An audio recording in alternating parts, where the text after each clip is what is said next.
ವಿಶ್ವೇಶ್ವರ ಹೆಗಡೆ ಕಾಗೇರಿಯವರ ಹೇಳಿಕೆ ಇದು. ಲೋಕಸಭೆಯಲ್ಲಿ ಬಿಜೆಪಿಗೆ ಹಾಕ್ತಕ್ಕಂಥ ಒಂದೊಂದು ವೋಟ್ ಕೂಡ ರಾಮನಿಗೆ ಹೋಗುತ್ತೆ. ಬಿಜೆಪಿಗೆ ವೋಟ್ ಹಾಕಿದ್ರೆ ಶ್ರೀರಾಮನಿಗೆ ವೋಟ್ ಹಾಕಿದಂತೆ ಅಂತ ಹೇಳಿ ಮಾತಾಡಿದ್ದಾರೆ. ಶಿರಸಿಯಲ್ಲಿ ಮಾಜಿ ಸ್ಪೀಕರ್ ವಿಶ್ವೇಶ್ವರ ಹೆಗಡೆ ಕಾಗೇರಿಯವರ ಹೇಳಿಕೆ ಇದು. ಸಾಕಷ್ಟು ಇದು ಒಂದು ಆಕ್ರೋಶಕ್ಕೆ ಕಾರಣವಾಗ್ತಾ ಇದೆ. ಇದೇನ್ರಿ ಇದು? ಇವರು ಮಾಡಿರೋ ಕೆಲಸ ಹೇಳಿಕೊಂಡು ವೋಟ್ ಕೇಳಬೇಕು. ಒಂದು ಕ್ಷೇತ್ರವನ್ನು ರೆಪ್ರೆಸೆಂಟ್ ಮಾಡ್ತಕ್ಕಂಥ ವ್ಯಕ್ತಿ ತಾನೇನು ಕೆಲಸ ಮಾಡ್ತೀನಿ, ನಿಮ್ಮ ಜೀವನವನ್ನು ಹೇಗೆ ಸರಾಗ ಮಾಡಿಕೊಡ್ತೀನಿ, ಮೂಲಭೂತ ಸೌಕರ್ಯ ಹೇಗೆ ನಾನು ಕೊಡಬಲ್ಲೆ, ನಿಮಗೆ ಉದ್ಯೋಗದ ವಿಚಾರ ನಾನು ಏನು ಮಾಡಬಲ್ಲೆ, ನಿಮಗೆ ವಿದ್ಯೆ, ಉದ್ಯೋಗ, ಆರೋಗ್ಯ, ನೈರ್ಮಲ್ಯ, ದವಸ ಧಾನ್ಯದ ವಿಚಾರಗಳು, ಬಡಬಗ್ಗರು, ಇದನ್ನೆಲ್ಲ ನಾನು ಹೇಗೆ ಮಾಡಬಲ್ಲೆ ಅಂತ ಹೇಳಬೇಕೇ ವಿನಃ ದೇವರನ್ನು ತಂದು ಇಲ್ಲಿ ಓಟ್ ಹೇಳ್ತಾ ಇದ್ದಾರಲ್ಲ ಹೇಗೆ ಅಂಥೇಳಿ ಅನೇಕ ಕಡೆಗಳಿಂದ ಇದೀಗ ಟೀಕೆ ವ್ಯಕ್ತವಾಗ್ತಾ ಇದೆ. ಜನಗಳ ಮನಸ್ಸಲ್ಲಿದ್ದರೆ ಅವ್ರು ಯಾರಿಗೆ ಬೇಕೋ ಅವ್ರು ಓಟ್ ಹಾಕ್ಕೊಳ್ತಾರೆ.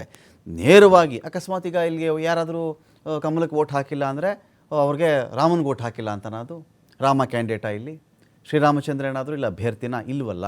ಹಾಗಿದ್ದ ಮೇಲೆ ಕಮಲಕ್ಕೆ ಮತ ಹಾಕಿದ್ರೆ ರಾಮಚಂದ್ರ ನೇರವಾಗಿ ರಾಮಚಂದ್ರನಿಗೆ ಮತ ಹಾಕದಂತೆ ಅಂತ ಹೇಳ್ತಾ ಇದ್ದಾರಲ್ಲ. ಶ್ರೀರಾಮಚಂದ್ರ ಯಾವಾಗಿಂದ ಇಲ್ಲಿ ಚುನಾವಣೆಗೆ ಬರ್ತಾ ಇದ್ದಾರೆ? ದೇವರನ್ನು ಅಥವಾ ರಾಮನನ್ನು ನಾವು ಚುನಾವಣೆಗೆ ತರಬಹುದೇ? ಕೆಲಸ ಯಾರು ಬೇಕಾದರೂ ಹೇಳಿ, ಜನಗಳ ಮನಸ್ಸಲ್ಲಿ ಯಾರಿರ್ತಾರೋ ಅವ್ರಿಗೆ ಓಟ್ ಹಾಕ್ಕೊಳ್ತಾರೆ. ಅವರಿಗೆ ಆ ಕ್ಷಣಕ್ಕೆ ಅಥವಾ ಹಲವಾರು ವರ್ಷಗಳ ಅವರ ಅವಲೋಕನಕ್ಕೆ ಯಾವುದು ಸರಿ ಅಂತ ಅನಿಸುತ್ತೋ ಅದಕ್ಕೆ ಅವರು ವೋಟ್ ಮಾಡ್ತಾರೆ. ಬಟ್ ಇಲ್ಲಿ ನೇರವಾಗಿ ನೀವು ಕಮಲಕ್ಕೆ ಮತ ಹಾಕಿದ್ರೆ ರಾಮನಿಗೆ ವೋಟ್ ಹಾಕದಂತೆ ಅಂತ ಹೇಳೋದಿದೆಯಲ್ಲ, ಇದೆಷ್ಟರ ಮಟ್ಟಿಗೆ ಸರಿ ಅಂತೇಳಿ ಟೀಕೆ ವ್ಯಕ್ತವಾಗ್ತಾ ಇದೆ. ಆಲ್ರೆಡಿ ಸಾಕಷ್ಟು ರಾಜಕೀಯ ನಾಯಕರು ಮಾತಾಡ್ತಾ ಇದ್ದಾರೆ. ಈ ಬಾರಿ ಉತ್ತರ ಕನ್ನಡ ಜಿಲ್ಲೆಯಲ್ಲಿ ಬಿಜೆಪಿಯ ಜಯಭೇರಿ ಖಚಿತ ಅಂತ ಕೂಡ ಅವ್ರು ಮಾತಾಡಿದ್ದಾರೆ. ಇಂಥ ವಿಶ್ವಾಸ ಇಟ್ಕೊಳ್ಳಿ ಒಂದು ಪಾರ್ಟಿ ಬಗ್ಗೆ. ಅವರು ಈಗ ಕಾಂಗ್ರೆಸ್ ಅವ್ರು ಕೇಳಿದ್ರೆ ನಾವು ಗೆಲ್ತೀವಿ ಅಂತಾರೆ, ಬಿಜೆಪಿ ಕೇಳಿದ್ರೆ ನಾವು ಅಂತಾರೆ, JDSನವ್ರು ಕೇಳಿದ್ರೆ ನಾವು ಗೆಲ್ತೀವಿ ಅಂತ ಹೇಳ್ತಾರೆ. ಆದರೆ ಈಗ ರಾಮನ ಹೆಸರಿಗೂ ಬಂದುಬಿಡ್ತಾ ಇದು. ಬಿಜೆಪಿಗೆ ಓಟ್ ಹಾಕೋದು ಬೇರೆ ಅಲ್ಲ, ರಾಮನಿಗೆ ಓಟ್ ಹಾಕೋದು ಬೇರೆ ಅಲ್ಲ ಅಂದರೆ ರಾಮ ಯಾವತ್ತಿಂದ ಚುನಾವಣಾ ಅಖಾಡಕ್ಕೆ ಇಳಿಬೇಕು ಅಂತ ಕಾಯ್ತಾ ಇರೋದು? ದೇವರಿಗೂ ಚುನಾವಣೆಗೂ ಇರ್ತಕ್ಕಂಥ ಸಂಬಂಧ ಏನು? ಅದೇ ಈಗ ಪ್ರಿಯಾಂಕ್ ಖರ್ಗೆ ಅವ್ರು ಯಾರೋ ಮಾತಾಡ್ತಾ ಇದ್ದರು, 10 ವರ್ಷಗಳಿಂದ ಏನು ಕೆಲಸ ಮಾಡಿಲ್ಲ, ಏನು ಬಂಡವಾಳ ಇಲ್ವಲ್ಲ, ಅದಕ್ಕೆ ಇವರು ರಾಮನ ಇಟ್ಕೊಂಡ್ರಿ. ಇವಾಗ ಕೆಲಸ ಮಾಡಿದ್ರೆ ಕೆಲಸ ಮಾಡಿಬಿಟ್ಟೆ ಕೇಳಲಿ. ಇವರು ಕೆಲಸ ಮುಂದೆ ಇಟ್ಟು ಕೇಳಬೇಕಾಗಿತ್ತು, ಯಾಕೆ ಹೀಗೆ ಮಾಡ್ತಿದ್ದಾರೆ ಅಂತ ಅವರು ಕೂಡ ಕೇಳ್ತಾ ಇದ್ದಾರೆ. ಬಾಲರಾಮ ಪ್ರತಿಷ್ಠಾಪನೆ BJPಗೆ ಬಲ ತಂದು ಕೊಡುತ್ತೆ. ನಾವು ರಾಮನ ಪ್ರತಿಷ್ಠಾಪನೆ ಮಾಡಿದ್ವಲ್ಲ, ಇದು ಬಲ ತಂದು ಕೊಡುತ್ತೆ ಅಂತ ಕೂಡ ಅವರೇ ಮಾತಾಡಿದ್ದಾರೆ ಒಂದು ಕಡೆ.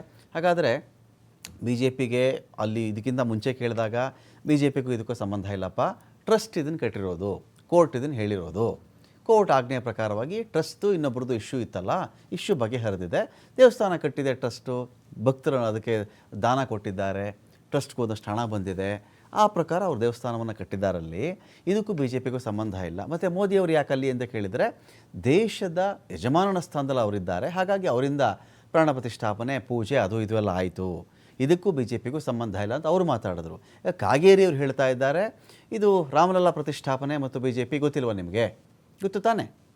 ಇದು ಪ್ರತಿಷ್ಠಾಪನೆ BJPನ ತುಂಬ ಸ್ಟ್ರಾಂಗ್ ಮಾಡುತ್ತೆ, ಸ್ಟ್ರೆಂಥನ್ ಮಾಡುತ್ತೆ ಇದು ಅಂಥೇಳಿ ಕಾಗೇರಿ ಮಾತಾಡ್ತಾ ಇದ್ದಾರೆ. ಹಾಗಾಗಿ ಇದಕ್ಕೆ ಸಾಕಷ್ಟು ಕಡೆಗಳಿಂದ ಒಂದು ವಿರೋಧ ಕೂಡ ವ್ಯಕ್ತವಾಗ್ತಾ ಇದೆ.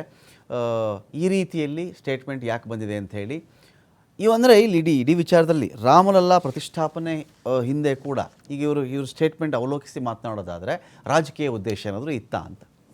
ರಾಮಲಲ್ಲಾ ಪ್ರತಿಷ್ಠಾಪನೆ ಮಾಡ್ತಿರೋದೇ ಮುಂಬರ್ತಕ್ಕಂಥ ಎಲೆಕ್ಷನ್ನ ವಿಚಾರಕ್ಕೆ ಸಂಬಂಧಪಟ್ಟಂತೆನಾ? ಇಲ್ಲ ಅಲ್ವಾ. ಟ್ರಸ್ಟ್ ಅದನ್ನು ಮಾಡಿರೋದು, ಮನೆ ಯಜಮಾನನಾಗಿ ಮೋದಿ ನಿಲ್ಲಿಸಿದ್ವಿ ಅಂಥೇಳಿ ಟ್ರಸ್ಟ್ ಕೊಟ್ಟ ಸ್ಪಷ್ಟೀಕರಣ ಅದು. ಟ್ರಸ್ಟ್ ಕೊಟ್ಟ ರಾಷ್ಟ್ರಪತಿಗಳನ್ನ ಯಾಕೆ ಕರೆಸಿಲ್ಲ ಅಂದರೆ ಇಲ್ಲ ಯಜಮಾನಾಗಿ ನಾವು ಮೋದಿಯವ್ರನ್ನೇ ಕರೆಸ್ತೀವಿ ಅಂತ ಕೂಡ ಚರ್ಚೆಗಳಾದವು. ಆಗಲಿ, ಒಂದು ಭವ್ಯ ರಾಮ ಮಂದಿರ ತಲೆ ಎತ್ತುತ್ತಾ ಇದೆ, ರಾಮನ ಪ್ರತಿಷ್ಠಾಪನೆ ಆಗಿದೆ, ಗೌರವ ಶ್ರದ್ಧೆ ಭಕ್ತಿಗಳಿಂದ ರಾಮನನ್ನು ಆರಾಧನೆ ಮಾಡಲಾಗ್ತಾ ಇದೆ, ಅನೇಕ ಜನ ಅಯೋಧ್ಯೆ ಕಡೆಗೆ ಹೋಗ್ತಾ ಇದ್ದಾರೆ, ಎಲ್ಲವೂ ಅದ್ಭುತ, ವಂಡರ್ಫುಲ್, ಅದಿರಬೇಕಾದ್ದೆ ಧಾರ್ಮಿಕ ಶ್ರದ್ಧಾ ಕೇಂದ್ರವಾಗಿ ಅದು ಬದಲಾಗ್ತಾ ಇದೆ. ಫೈನ್, ಪ್ರತಿಯೊಂದು ಧರ್ಮಕ್ಕೂ ಒಂದು ಧಾರ್ಮಿಕ ಶ್ರದ್ಧಾ ಕೇಂದ್ರಗಳಿರ್ತವೆ. ನಮಗೆ ಹೆಮ್ಮೆಯಿಂದ ನಾವು ಅಯೋಧ್ಯೆಯಲ್ಲಿ ರಾಮ ಇದ್ದಾನೆ ಹೇಳಿಕೊಳ್ಳಬಹುದು. ಆದರೆ ರಾಮನ್ನ ಕರ್ಕೊಂಡು ಬಂದುಬಿಟ್ಟು ಎಲೆಕ್ಷನ್ಗೆ ನಿಲ್ಲಿಸ್ಬಿಟ್ರೆ ನೀವು BJPಗೆ ಓಟ್ ಹಾಕೋದು ಬೇರೆ ಅಲ್ಲ, ರಾಮನಿಗೆ ಓಟ್ ಹಾಕೋದು ಬೇರೆ ಅಲ್ಲ ಅಂದರೆ ಇದು ಯಾವ ರೀತಿ ತರ್ಕ ನಡೀತಾ ಇದೆ ಇಲ್ಲಿ? ಹೀಗೆ ಮಾಡಬಹುದಾ? ಚುನಾವಣಾ ಆಯೋಗ ಇದನ್ನು ಒಪ್ಕೊಳ್ಳುತ್ತಾ? ದೇವರಿಗೆ ಓಟ್ ಹಾಕಿರಿ, ನೀವು ಏನಾದರೂ ನಾವು BJPಗೆ ಓಟ್ ಹಾಕಿಲ್ಲ ಅಂದರೆ ದೇವ್ರಿಗೂ ಓಟ್ ಹಾಕ್ತಿಲ್ಲ ನೀವು ಅಂತ ಅರ್ಥ ಬರುವ ರೀತಿಯಲ್ಲಿ ಮಾತಾಡಿಬಿಟ್ರೆ ಗತಿ ಏನು?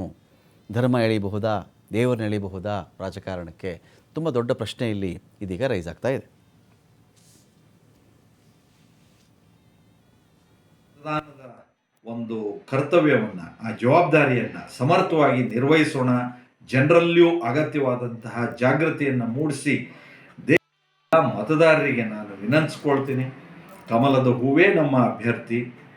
ಕಮಲದ ಹೂವಿಗೆ ಮತ ಹಾಕೋದ್ರಿಂದ ಅದು ರಾಮನಿಗೆ ಮತ ಹಾಕಿದಂತೆ, ಅದು ನರೇಂದ್ರ ಮೋದಿಜಿಯವರಿಗೆ ಮತ ಹಾಕಿದಂತೆ, ಅದು ಈ ದೇಶದ ಏಕತೆ, ಅಖಂಡತೆ, ಸಮಗ್ರತೆಗೆ ಮತ ಹಾಕಿದಂತೆ ಅನ್ನುವಂಥ ನಂಬಿಕೆಯಿಂದ ನಾವು ಪ್ರಜಾಪ್ರಭುತ್ವದ ಈ ವ್ಯವಸ್ಥೆಯನ್ನು ಬಲಿಷ್ಠಗೊಳಿಸೋದಕ್ಕೆ ಪವಿತ್ರ ಮತದಾನದ ಒಂದು ಕರ್ತವ್ಯವನ್ನು, ಆ ಜವಾಬ್ದಾರಿಯನ್ನು ಸಮರ್ಥವಾಗಿ ನಿರ್ವಹಿಸೋಣ.